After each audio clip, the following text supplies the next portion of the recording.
Yeah, so my name is Lenny Kiano, but I'm well known as Lenny Kiano in the scene. So about me, just the laid back guy in the band. Um, it's a little bit introverted. Can't keep to myself. I'm a gaming enthusiast. I love games, and I guess what I get to do for a living is I work for a software development company, and that's kind of how I get by. And yeah, I think I'm into anime, and yeah, I'd say I'm a bit of a nerd. I've got into Star Wars and all that. So yeah, so you can imagine Star Wars and anime. So yeah, that speaks a nerd. But yeah, it's all good, and yeah, that's kind of to describe myself.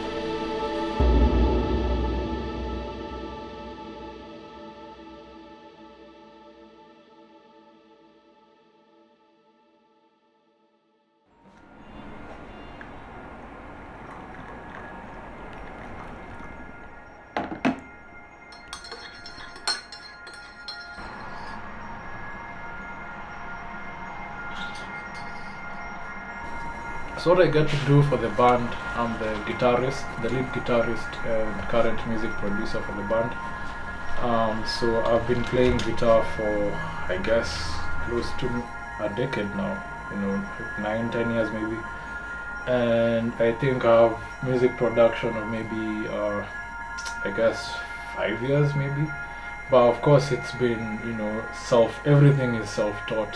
It came from an urge of wanting to know how to play guitar, then it transcended into, okay, we need to now record music. So, and I think I have this knack of being able to pick up things quickly. I think once I'm really interested in something, I always go to my way to research, to kind of understand the processes and just what that particular area is made up of. So that's kind of how I got into guitar and got into music production. So yeah, so the thing that maybe people might not know about me is that I'm a gamer and I actually have a gaming channel, but that's more of a fun project that I get to do. But the band more or less and the album has taken over all that, so I just don't get time to push on that front. But I think there's just greater sacrifices, but it's more of a hobby that I get to do on the side. And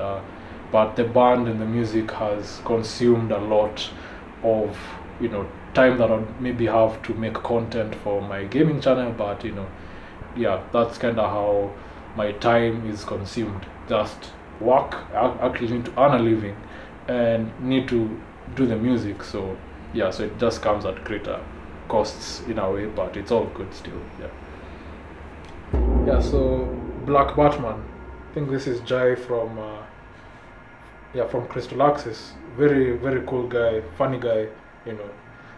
But yeah, he's very active in the scene. He's a big supporter of the band and a big supporter of the Kenyan scene and the music. So he says, super curious to hear about your practice regiment, both as a band and as individuals, and I would absolutely love to hear what the tracking, mixing, mastering, etc. process has been like, especially if you all have been doing that in-house. Fucking pumped.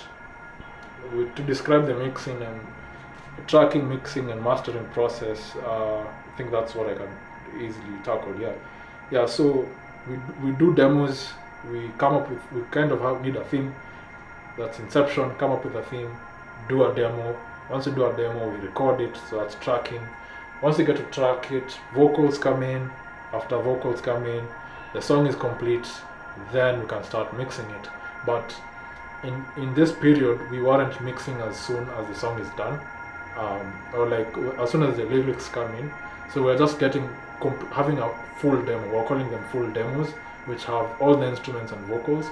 Then that's a full demo. So we waited till all the demos are done, then we can start mixing. So I'm currently, or like just remaining at this point remaining 2 songs to mix and master. But after all the demos are done, we mix. Then after mixing, it's immediately mastered. And yes, we're doing it in-house.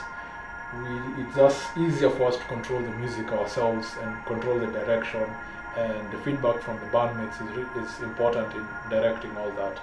As far as the practice regimen goes, I'd say for myself, maybe on a day-to-day basis, I'll always pick up my guitar. My guitar is always here. I'll always pick it up. I'll always jam something. My way of practicing is listening to other songs. If a song really is good to me and there's some techniques I like, I'll go practice it. So yeah, but I think with the whole journey and how I started, practicing, I locked myself in a room as a beginner, locked myself in a room with songs that I enjoyed and just learned all that by myself. So yeah, that's kind of how I got into it. Yeah, so I think that pretty much answers the question. Yeah. I think to the fans, what they can expect is, you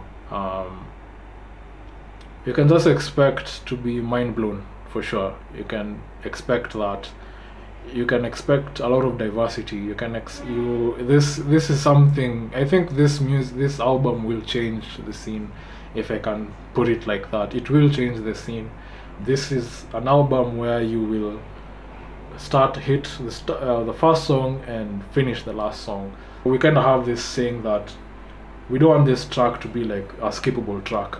We don't want somebody to reach in the album and they reach to this song, they skip.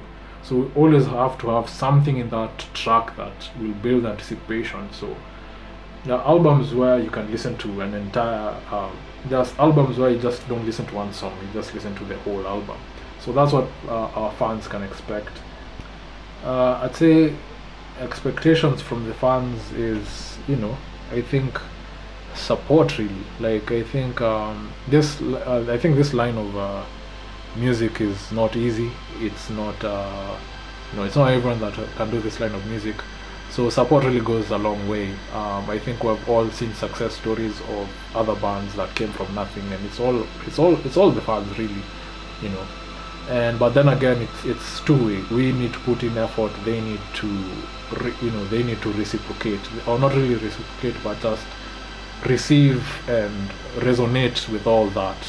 So a lot of work is on us, but the fans also need to support any way they can, and even if it's just sharing, even if it's just streaming or buying the music, all this, we are doing it from our pockets.